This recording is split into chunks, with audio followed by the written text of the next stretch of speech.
Now, the Roma Wine Company of Fresno, California presents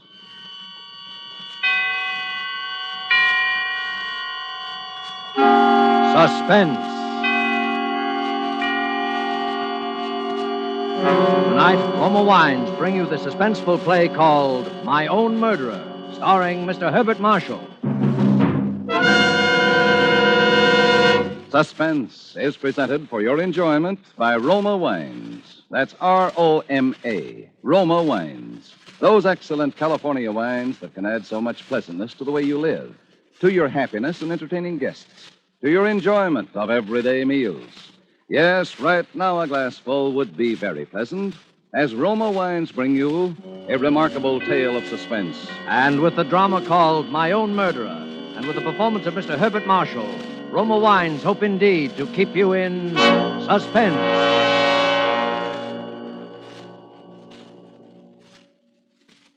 I was never really much attracted by Alan Rennick, even before he murdered Baines.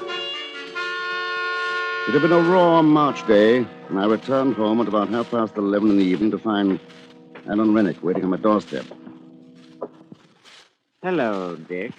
Alan, what on earth are you doing here? It's a long story, old boy. Aren't you going to ask me in, or is it your habit to keep people waiting on your threshold? Well, give me a chance. After you. I say, this is cozy. Yeah, just about right for a bachelor who never entertains. I guess it wouldn't do for you at all. I wouldn't be too sure of that. Just one bedroom. There's a spare, but I've never used it. Not very hospitable, are you, old chap? I've never had any occasion to be. Well, you have now. What's on your mind, Alan? I'm coming to that. Remember Baines, my butler and valet? Vaguely. Well, Baines turned out a bad penny. Tried to blackmail me, as a matter of fact. Blackmail? Yes, he got hold of some letters written to me by a lady. A married lady. You guessed it. Since you're my legal advisor, you may as well know the whole story. They were from Anita Kilner. So you bolted, warned her, and put the police on him. The police? No, I couldn't afford to do that. One couldn't very well produce Anita's letter. And you paid Baines the blackmail he wanted, huh? Certainly not. Then what? I'm afraid I lost my temper. Oh, good Lord, you don't mean to say there was violence? Of course there was. You don't think I could let a reptile like that go on living? Let me get this straight. You trying to tell me that you... I beat his brains out with a poker. You murdered him? I suppose that's what the police will call it. It happened this afternoon, around 3 o'clock, I think. If I'd only known sooner. It's probably too late now to fix up an alibi for you. You'll think up something, won't you, Dick? You always do when I'm in a jam. And in the meantime, I can hide out here, can't I? What possible good will that do? They'll track you down here sooner or later, and then we'll both be in the soup. No, Alan.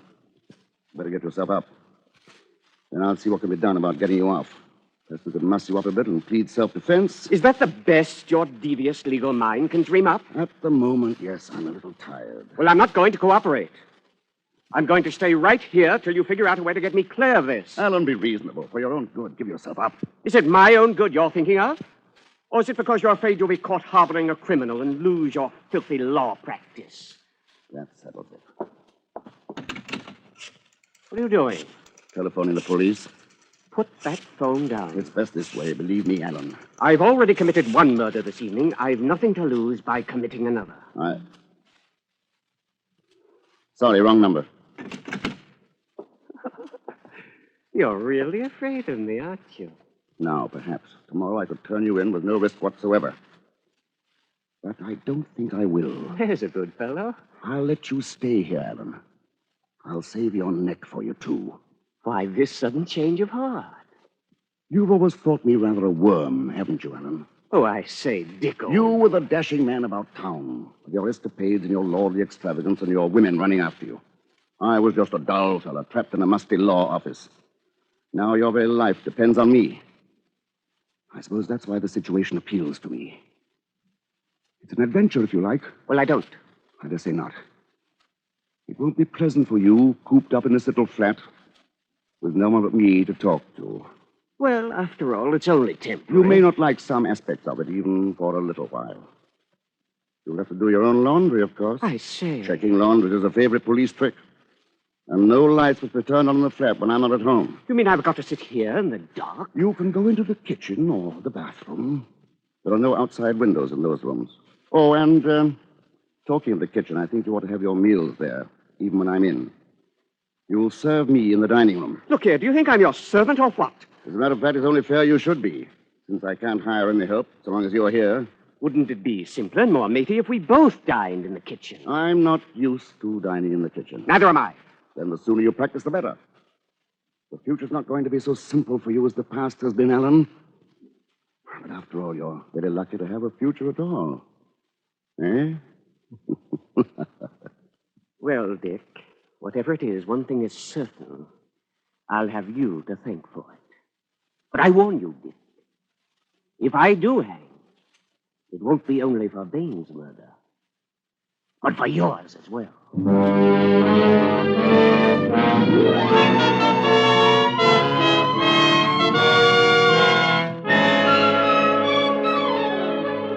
For Suspense, Roma Wines are bringing you as star Mr. Herbert Marshall, as Richard Sampson, with Norman Lloyd as Alan Rainick in My Own Murderer by Richard Hull, which is Roma Wines' presentation tonight of Suspense.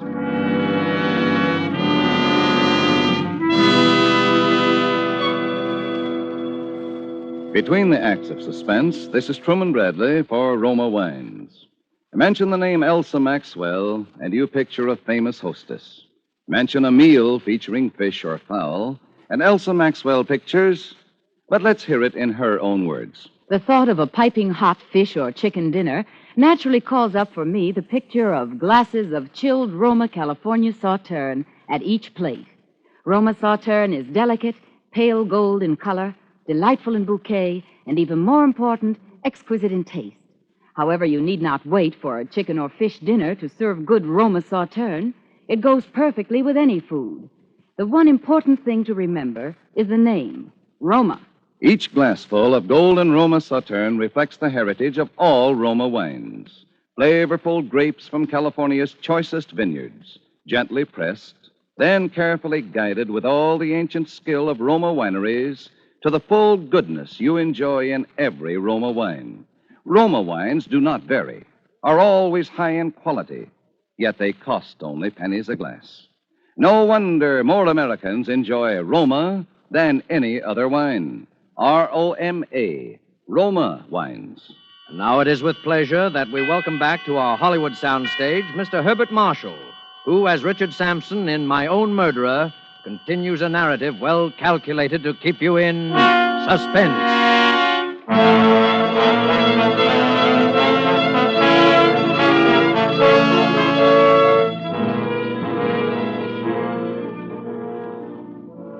Should Alan Rennick prove to be my own murderer, as well as Baines's, this document will serve as his death warrant. If not, well, I shall make good use of it anyhow. This, then, is what I decided to do. I was to keep Alan Rennick and hide him where he was in my flat. I had a plan for effecting his escape. But it was more than a month before I had an opportunity to start it in motion. It came quite unexpectedly in the course of my almost daily visits to the Old Bailey. An insurance case preceded mine on the court docket, and I was forced to wait while a revolting red-headed doctor rambled on with his testimony. That red hair of his really fascinated me, but not as much as his medical bag, which lay on the bench before me. But when he stepped down from the box, I was already on my way out of the courtroom. Hey, stop that man. He's stolen my bag. What's this? What's the trouble, Doctor? That man, the one with the tortoiseshell glasses, he's made off with my kit. What was it you say he took?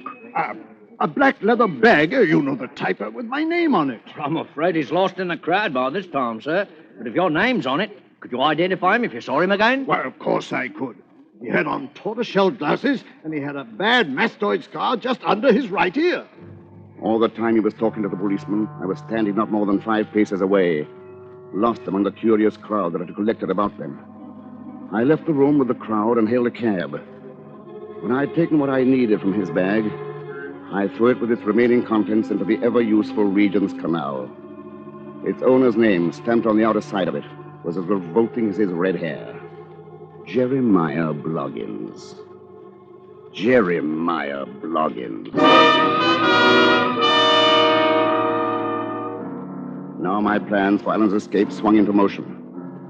Our chief accomplice was a woman friend of Alan's named Margaret Farley, whom I knew to be the most intelligent of his acquaintances. Hello, Dick. Where's Alan? All right, Alan, you can come out now. Well, it's high time. Hello, Margaret. Alan. Oh, Alan, my poor, poor darling. Long time no see. But you're still the prettiest girl in London. Look, I'm sorry to interrupt this touching little scene, but there's not too much time. Shall we discuss our plan? Yes, of course. Well, in essence, this is it. Alan's going to die. Huh? What do you mean by that? I say, isn't that rather extreme? Not literally, of course. The point is to arrange a bogus death of some sort. To get you declared legally dead, and then you'll assume another identity. That has possibilities. Well, what about the body? Well, I'm afraid I'm forced back on the old expedient of the suicide note. The clothes left on the riverbank, and the body that's never recovered. Later, you're declared legally dead. It's a very old plan. And rather unlikely to deceive the police for that reason, don't you think, old boy? Oh, we'll admit later on, if necessary, that it was a put-up job. What's the good of that? Don't you see? If the police ask too many questions, Miss Farley here will admit being a party to a bogus suicide. But stick to her story that you were really drowned by misadventure while trying to carry out your plan. I think it has possibilities, Alan. Where is this Hellespont that I'm supposed to swim? Well, I've been studying maps of the English coastline. We should choose the mouth of a river where the tidal currents are strong enough to sweep the body out to sea. Not too broad a channel, so that it can be easily swum when the tide's at low ebb. And not too near a town or village, so there'll be no unwanted witnesses. So I grow a beard, swim the river, put on different clothes, and become Jeremiah Bloggins or somebody for the rest of my life. Huh? How did you happen to mention that name? Jeremiah Bloggins? Why not? Good a name as any. Don't you think so, Margaret? I don't think this is quite the time for facetiousness, Alan. Well, all right. So I become Jeremiah Bloggins. That's better than hanging. But what will Jeremiah Bloggins do for money? Well, you could make out a will in favor of Margaret here, or whomever you have. Oh, I suppose I can depend on you to make things stick legally. Well, I'm putting myself in a position where you could easily blackmail me if I didn't. He has a point there, Alan. Now, we'll need another confederate. Somebody to look after you when you get to the other shore.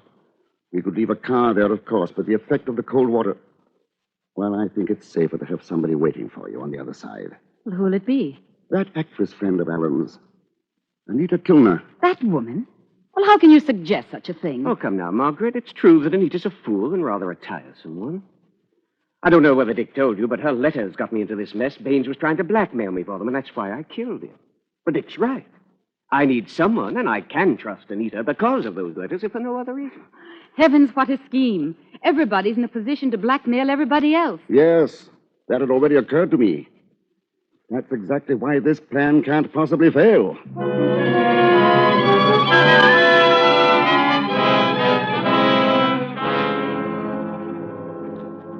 The river mouth we finally hit upon was near Mudeford. It was Margaret Farley's choice, and it was a good one. Still, I was afraid to trust everything to her.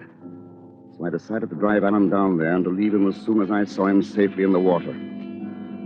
Margaret Farley was to meet us there, and Anita would be waiting on the other bank. It was at times a revolting journey down to Mudeford that night. The trouble with you, Dick, is that you like managing people. Mark my words, one day I shall be a free man again, and then I shall try and repay you for some of the things you've made me put up with. Cleaning up after you, making me say, yes, Dick. Certainly, Dick. Of course, Dick. I suppose it's quite useless to point out to you that what I did was not only for your own good, but absolutely necessary. Incidentally, I shouldn't be smoking quite so much if I were you. You've got to do some swimming tonight, remember. You're hopelessly out of condition. How I should like to give you just one on the jaw. Just one? 7 is your usual number, isn't it?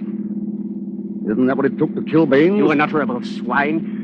If you weren't driving the car, I'd give you something to remember me by. I shan't forget you easily as it is. Oh, well, forget what I said. I'm all on edge. It's a devil of a cold night, too. Did you bring that black coffee I asked you to? Where's the thermos? There on the back seat. Help yourself. Oh, thanks. Yeah. Filthy coffee. I should have made it myself. Better save a little for just before you go into the water. Well, Margaret's bound to have brought some, too. I'll just finish us off. Oh, bad as it tastes, it's making me feel a lot better.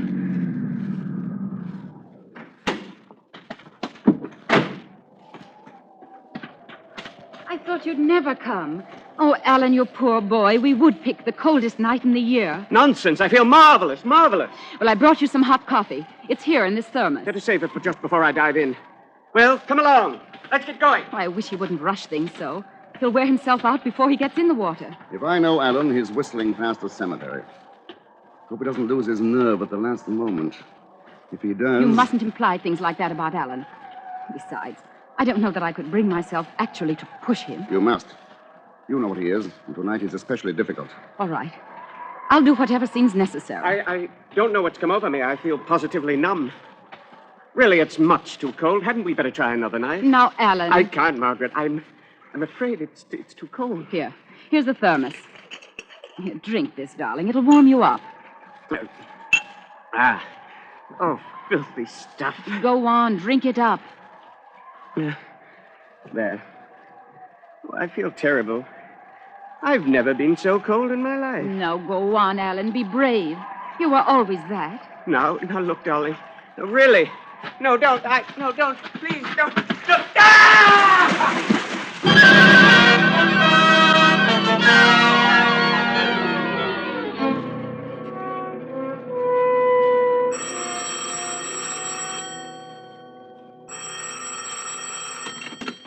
Yes?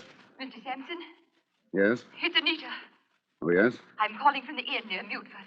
I waited all night, but Alan never showed up. Are you sure you waited at the right spot? Of course I did. Do you think he didn't get across? I don't see why not. It was even narrower than I expected.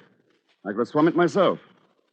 Now, look, you better go on home and act as if you hadn't been away. And don't telephone me again. I'll let you know the moment I hear from him.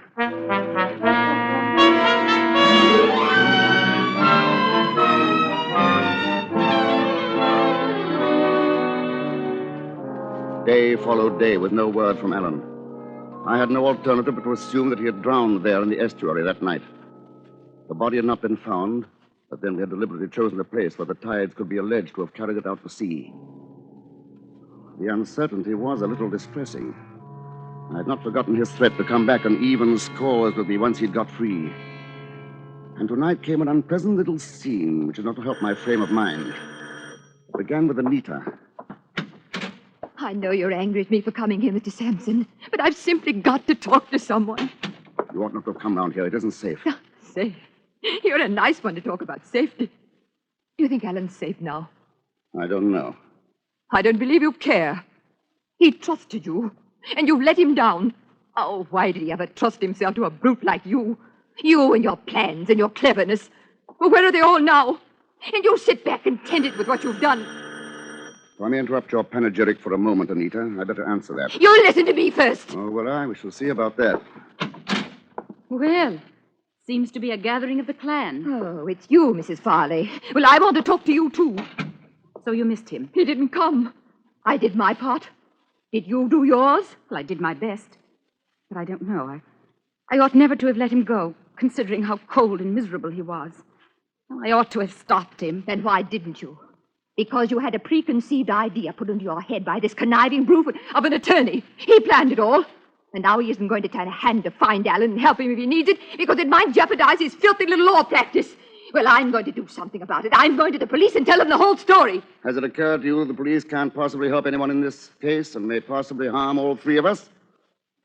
And if Alan is alive, you will inevitably do him harm. Yes. Yes, he's right. I pushed him in. I pushed him in. Don't be morbid. You did what you could with excellent intentions. Are you going to clear your conscience by getting two other people into trouble? Are you, Anita?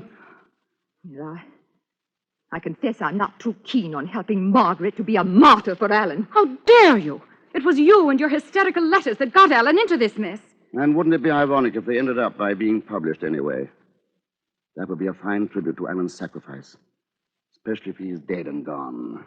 What are you driving at? I have those letters. Oh, I'm not going to demand a price for them like veins.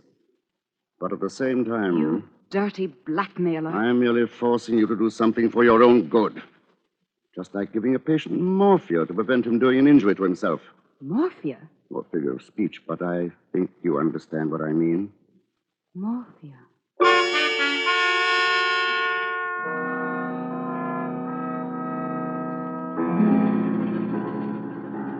After the women had gone, I thought over the conversation, particularly that part of it in which Margaret Farley repeated the word morphia. I think she knows. But even if Alan's body is recovered and they find what he really died of, they can never make an accusation. They have to prove possession of the morphia. And no one in the world can do that. I meant to call Anita Kilner and sound her out, but I find that I don't even know her married name. Not that it matters, considering what went on and with Alan behind her husband's back. In any case, I can depend on her letters to keep her mouth shut. On reading this over, I find that in my marshalling of the facts in this case, I have omitted one possibility. Far-fetched, it's true, but there is one person whom I should set about finding if I were acting for the Crown in this case. I refer to that abominable, truculent, red-headed doctor with the ridiculous name.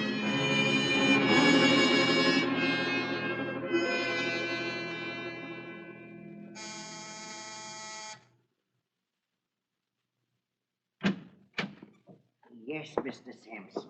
I'm leaving the office for the day, Chatsworth. Will you put these files in my briefcase? Oh, yes, sir. And will you please get out Rennick's file? His will goes into probate tomorrow, and I want to study it at home tonight. Very well, sir. Oh, by the way, that gentleman is still waiting in the outer office. What gentleman? Oh, I must have forgotten to tell you. He came in with a lady just a moment ago. Dr. Bloggins. Loggins. Jeremiah Bloggins. Peculiar name, isn't it? Oh, beg pardon if it's a friend of yours, sir. No, not especially. You say I was in? Why, yes, I'm afraid I did. Chatsworth, if you ever become a solicitor, be sure your office has 2 entrances.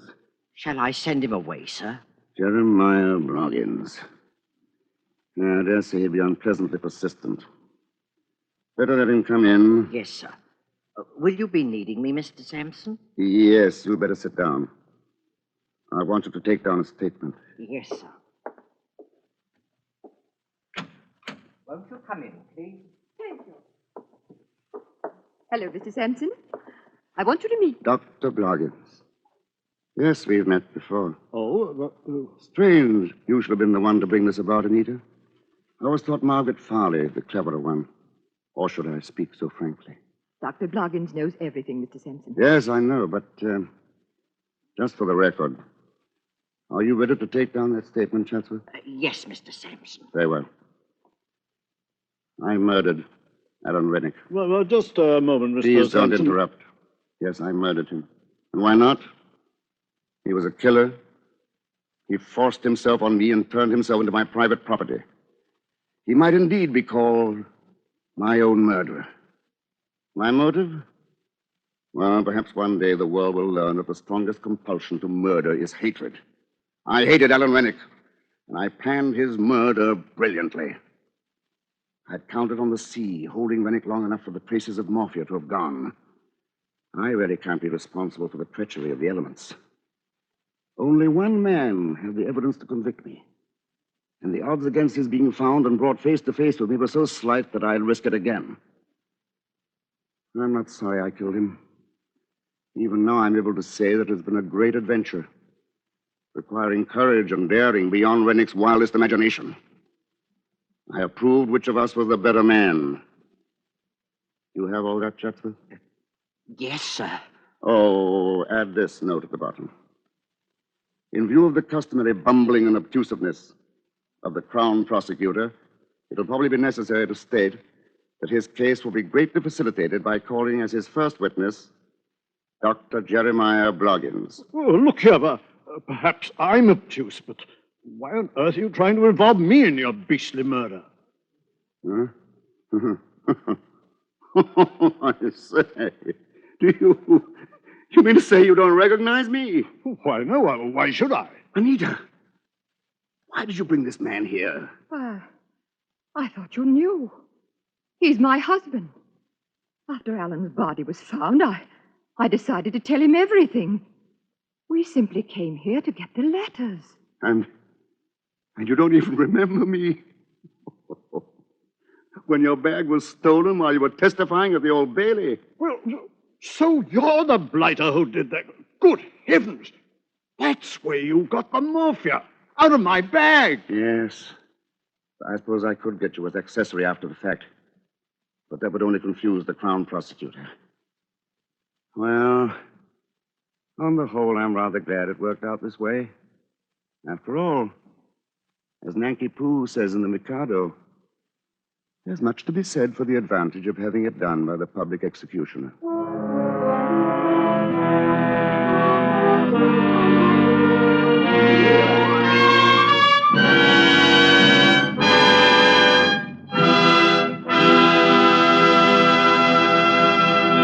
And so closes My Own Murderer, in which Roma Wines have brought you as star Herbert Marshall with Norman Lloyd in tonight's study in Suspense. Suspense is produced, edited, and directed by William Spear. Before Mr. Marshall returns to the microphone, let me say a word for Roma Wines, the sponsor of Suspense. Few hostesses have entertained as extensively, as often, as the world-renowned hostess, Miss Elsa Maxwell. And that's why her words are significant. Back in the horse and buggy days, wine serving was surrounded by all manner of do's and don'ts.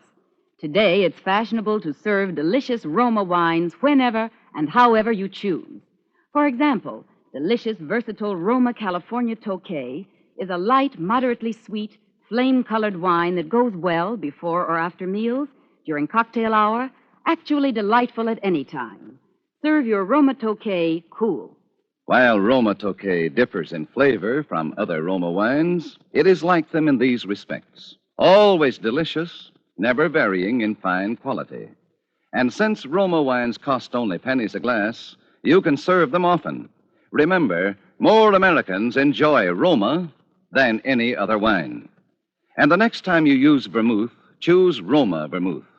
Zestful, full-flavored Roma vermouth is blended and developed with all the traditional winemaking skill of the Roma wineries. It is made and bottled in the heart of California's famous vineyards, yet surprisingly low-priced. Try Roma vermouth soon, won't you? This is Herbert Marshall. It's been a great pleasure, as always, to make an appearance on Suspense, a show which is such a very great favorite with all of us. Mr. Spear has just been telling me about next Thursday's broadcast, and it sounds like one of the very finest of the year. It's a perfectly wonderful story by W.F. Harvey, August Heat. And in it, as your star, will be Ronald Colman. Now, if you'll permit me a most important word. War news from the Pacific is encouraging. We're on our way to Tokyo. But until Japan is beaten to her knees, the war goes on. It takes dollars to buy the equipment our men need. Your dollars. And by investing those dollars in war bonds now, during the 7th War Loan Drive, you help your country and help yourself to greater post-war purchasing power. Get extra bonds, big ones, during the mighty 7th. Next Thursday, same time, Mr. Ronald Colman will be your star of Suspense. Presented by Roma Wines, R-O-M-A, made in California for enjoyment throughout the world.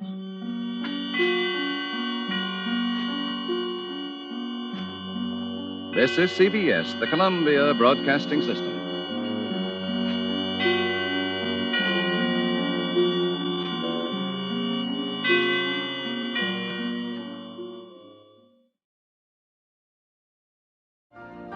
You've been listening to the OTR Gold Network. Find more classic radio at otrgold.com.